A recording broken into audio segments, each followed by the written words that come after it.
오주여 나를 받으소서 신금을 울리는 귀한 찬송 다시 한번 감사를 드립니다.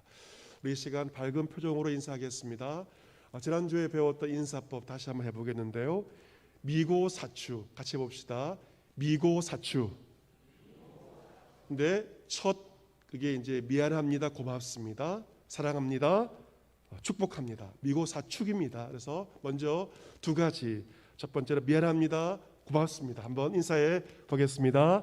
미안합니다, 고맙습니다. 남은 두 개가 뭡니까? 사랑과 축복. 인사하겠습니다. 사랑합니다, 축복합니다. 네, 미고사축 참 좋은 인사입니다. 미국에 있는 단체 가운데서 기독교 박해를 감시하는 단체가 있는데 단체 이름은 국제 크리스찬 컨선입니다. 약자로 ICC, 국제 크리스찬 컨선입니다. 이 단체에서 지난 11월 16일 최근에 2021년도 교회의 올해 박해자 보고서를 발표하였습니다. 올해 세계 최악의 기독교 박해자가 누구일까? 바로 북한의 김정은 국무위원장이 최악의 박해자였습니다. 김정은 위원장 다음으로 시진핑 중국 국가주석이, 에브라임 라이시 이란 대통령 등이 차례로 선정이 되었습니다. 이 단체에 의하면 김정은 정권은 가족 구성원 중 한 명이라도 기독교인으로 밝혀지면 3대에 걸쳐 무기징역에 굴레를 씌우고 신앙을 이야기하고 성경을 소지하는 것만으로도 처형의 근거로 삼고 있다고 합니다. 북한은 올해만이 아니라 수십 년 오랫동안 교회에 대해서 세계 최악의 박해자였습니다. 예배를 드리는 것, 교회의 모임과 성경 소지가 모두 불법이며 이를 위반하면 수용소로 보내어주고 심지어 사형에 처해지기도 합니다. 성경을 갖고 있거나 기독교 신앙에 대해 이야기했다는 이유 하나만으로 북한 주민 6만여 명이 정치법으로 몰려서 강제노동 수용소에 갇힌 것으로 알려져 있습니다. 여러분, 지금 이 시대에만 교회와 성도들이 믿음으로 박해를 당하는 것은 아닙니다. 오늘 사도행전 성경을 보면 2000년 전에도 초대교회와 사도와 성도들도 그리하였습니다. 오늘 본문 사도행전 5장 33절을 보면 당시 유대의 권력자들은 사도들을 최고 재판기구인 공회에 세웁니다. 그 자리에서 사도들은 목숨을 살려달라고 말하지 않습니다. 오히려 예수님을 증거합니다. 이 말을 듣고 공회원들은 크게 노하게 됩니다. 사도들을 없이하고자 없애버리려고 합니다. 하나님 말씀을 들을 때 두 가지 반응이 있습니다. 첫 번째는 어찌할꼬 가슴을 치며 주의 말씀 앞에 회개합니다. 또 다른 반응은 말씀을 들을 때 오히려 화를 내며 분노하며 적대시하게 됩니다. 오늘 공회원들이 노아했던 원문의 뜻은 톱으로 켠다는 뜻을 가지고 있습니다. 사람을 톱으로 켠다는 것입니다. 불타는 적개심으로 공회원들은 사도들을 죽이려고 하였습니다. 그때 하나님은 그 위기 가운데서 사도들을 보호하십니다. 바로 사람을 통해서 사도들을 보호하시는데 본문 34절에 바리새인 가말리엘이 등장합니다. 이 가말리엘은 당시 율법 교사로서 랍비 중에 으뜸으로서 모든 백성에게 존경을 받는 원로였습니다. 그런 공회 중에 벌떡 일어나 명령하여 사도들을 잠깐 밖에 나가게 하라고 말합니다. 그리고 말합니다. 공회원들이여, 이스라엘 사람들아, 너희가 이 사람들에 대하여 어떻게 하려는지 조심하라고 합니다. 조심하십시오.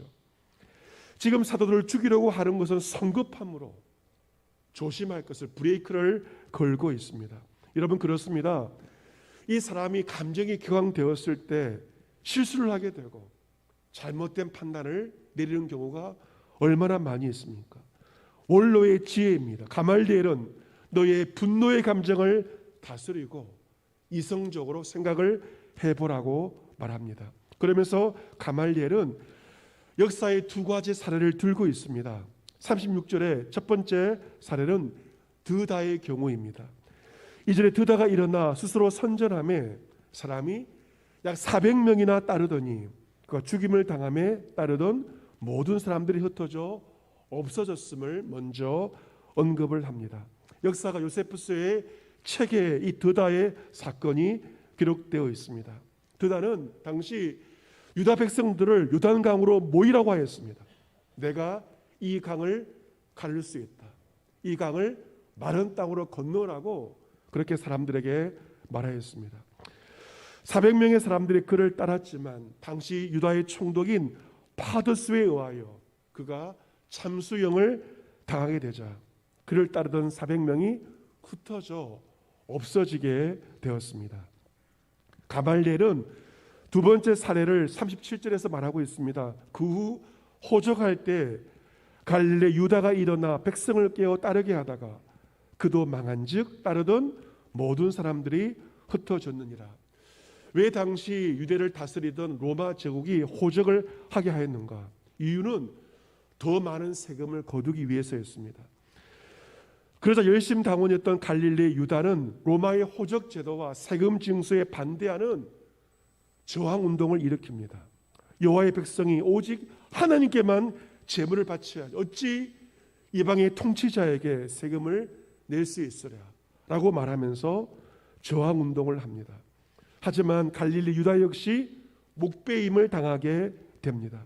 그가 죽자 그를 따르던 사람들도 다 흩어지게 되었습니다. 가말리엘은 역사의 교훈 두 가지를 가지고 공회원들에게 말합니다. 38절에 이제 내가 너희에게 말하노니 이 사람들 사도들을 상관치 말고 그냥 버려두라고 말합니다.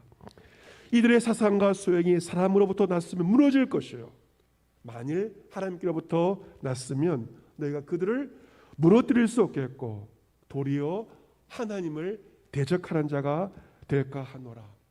원로의 지혜를 주고 있습니다. 하나님께로부터 나지 않은 자는 드다처럼 유다처럼 시간이 지나면 다 흩어지고 없어지게 된다는 것입니다. 하지만 하나님께로부터 난 사람들은 너희가 아무리 권력이 있어도 그들을 무너뜨릴 수 없을 것이다. 너희가 하나님께로부터 난 자를 대적하는 이 어리석음을 범해서는 안 된다라고 가말리엘이 말합니다. 본문 40절을 보면 가말리엘의 말을 듣고 공회원들이 이성을 찾습니다.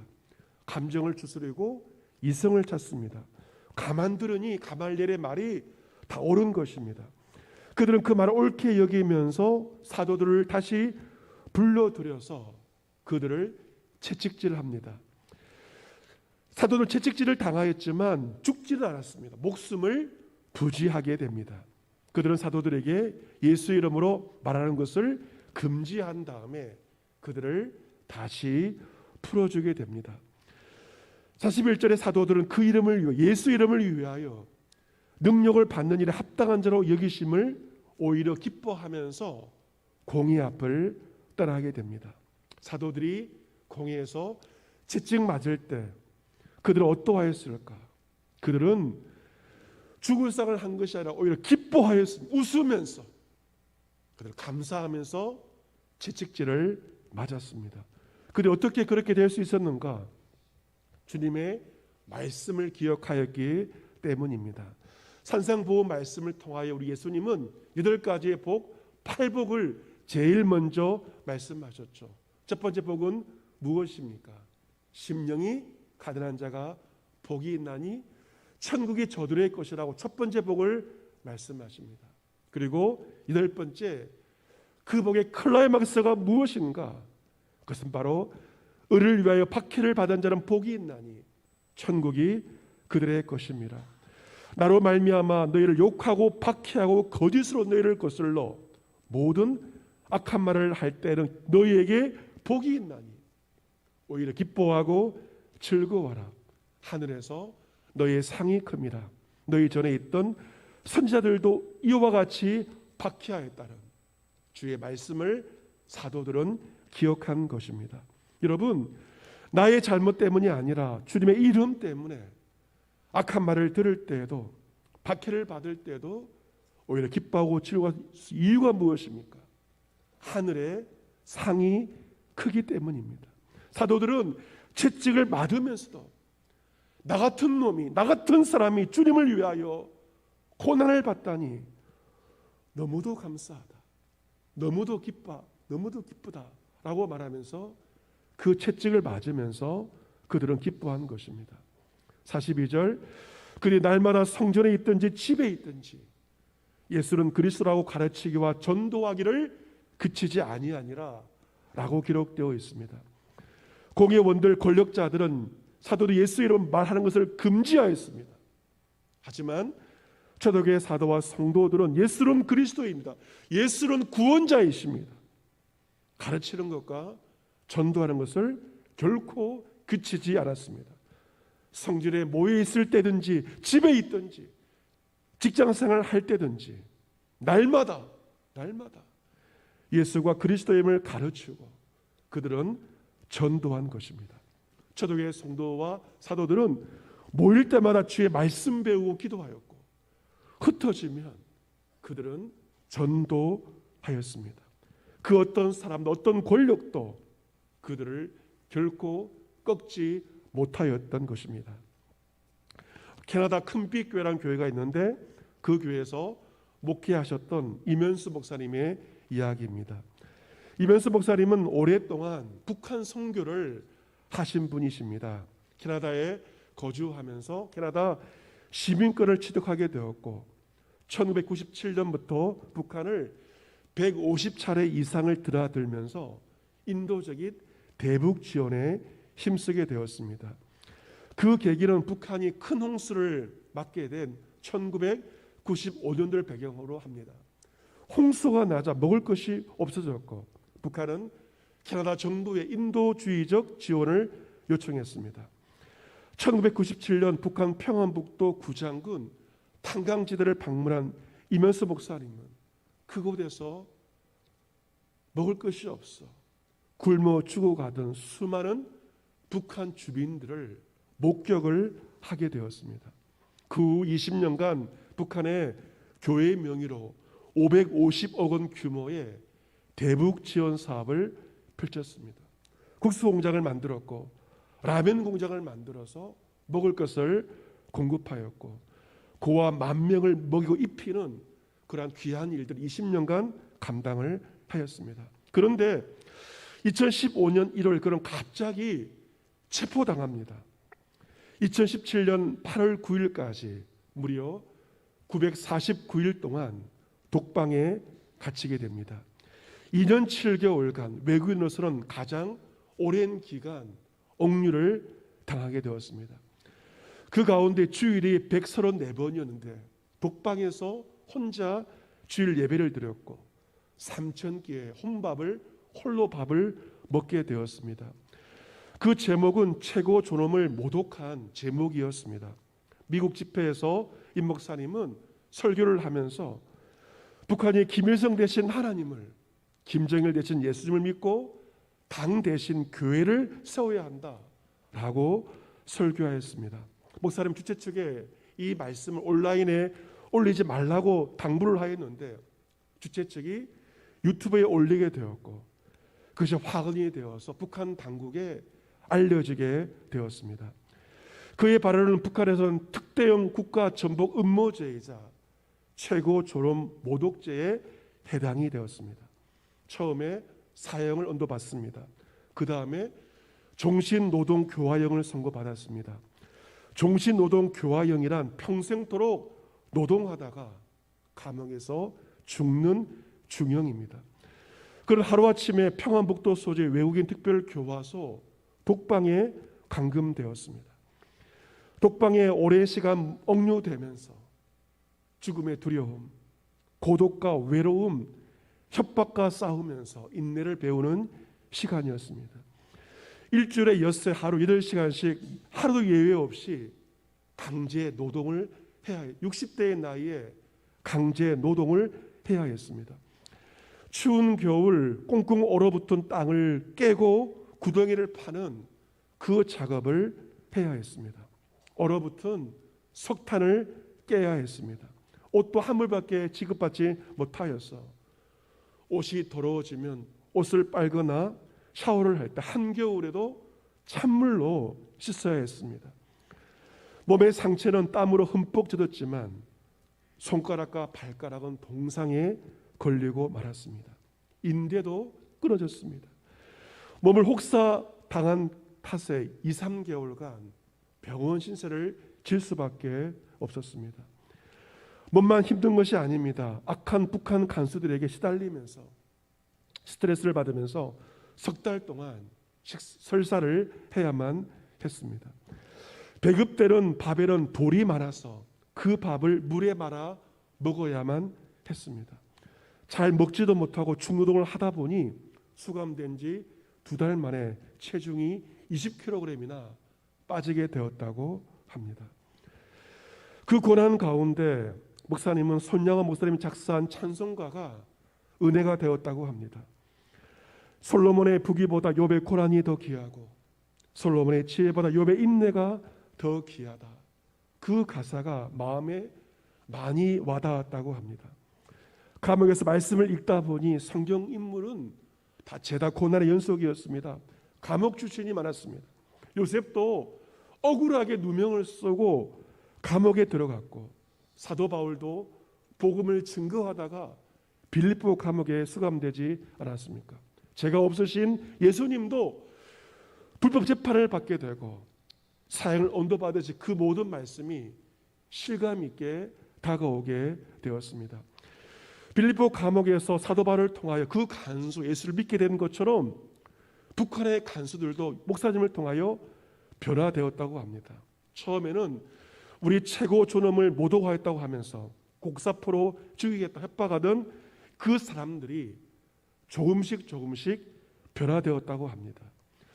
목사님을 잡으러 제목을 찾기 위해서 홈페이지에 있는 목사님의 설교를 듣다가 설교 말씀을 통해 은혜를 받게 되었다고 합니다. 그래서 십계명에 대해서 질문하기도 하고 가정 자녀의 문제를 목사님에게 상담을 하기도 하는 그런 관계가 되었다고 합니다.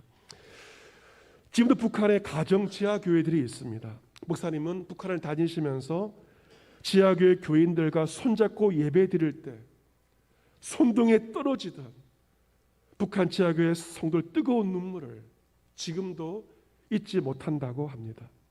감옥 생활 너무도 큰 고난이었지만 목사님에게 신령한 축복이 되었다고 합니다. 목사님의 남은 비전은 복음화된 통일조국의 비전을 위해서 남은 생애를 걸고 헌신할 것을 다짐하고 있습니다. 여러분, 2000년 동안 초대교회부터 지금까지 교회를 핍박한 많은 제국과 사람들이 있었습니다. 하지만 그 제국과 권력자들은 다 사라졌습니다. 로마 제국도 사라졌습니다. 하지만 교회는 여전히 지금도 살아 있습니다. 초대교회 교부 토툴리아는 교회를 핍박하는 박해자들을 이렇게 말하였습니다. 우리를 죽이시오, 우리를 고문하시오, 우리를 정죄하시오, 우리를 갈아서 가루를 만드시오. 당신들이 우리를 소탕하라고 하면 할수록 우리는 더 잘할 것이오. 담대하게 선포하였습니다. 여러분, 교회가 직면한 성도가 지금 어떤 상황 가운데도 우리가 선포해야 할 한 가지는 바로 초대교회 성도들처럼 예수는 그리스도이시며 예수가 구원자이심을 우리는 선포해야 됩니다. 가족들에게, 이웃들에게, 지인들에게 우리가 정말 해야 할 말은 예수가 그리스도가 이 명확하고 분명한 사실입니다. 지금도 그 이름을 선포할 때 고난도 받습니다. 핍박도 받습니다. 가장 가까운 가족에게 어려움을 당할 수도 있습니다. 하지만 그 핍박을 오히려 기뻐하시기를 바랍니다. 제가 아는 집사님의 할머니가 있는데 그 할머니가 한평생 주님을 섬기며 교회를 섬기며 신앙생활을 하셨는데 이런 말을 하셨다고 합니다. 내 평생 주를 따라가는 길은 가시밭길이었다. 하지만 한 번도 가시에 찔리지 않았다. 돌아보니 가시밭길이었지만 그 가시에 한 번도 찔리지 않았다는 것입니다. 사도들을 보호하신 주님은 지금도 가시밭길에 우리를 지키고 보호하고 계십니다. 베드로전서 4장 12절 말씀에 사도 베드로가 이렇게 말합니다.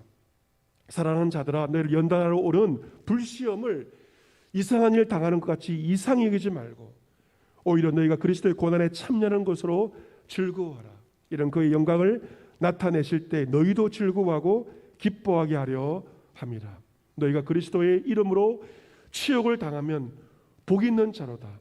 영광의 영 곧 하나님의 영이 너희 위에 계십니다. 너희 중에 누구든지 살인과 도둑질과 악행이나 남의 일을 간섭하는 자로 고난을 받지 말려니와 만일 그리스도인으로 고난을 받으면 부끄러워하지 말고 도리어 그 이름으로 하나님께 영광을 돌리라. 아멘.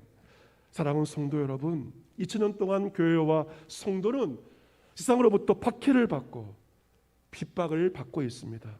하지만 예수님의 이름을 위하여 치욕을 당할 때 주님의 영이 우리와 함께 하십니다. 가장 큰 복은 주를 위하여 박해를 받는 그것이 가장 큰 복이며 하늘의 상급이 있습니다. 이번 한 주간 초대교회 사도들처럼 성도들처럼 집에 있든지 어디에 있든지 예수가 그리스도임을 가르치며 선포하며 예수의 증인으로 살아갈 수 있는 저와 여러분 모두가 될 수 있기를 주 예수 그리스도의 이름으로 축복합니다. 아멘.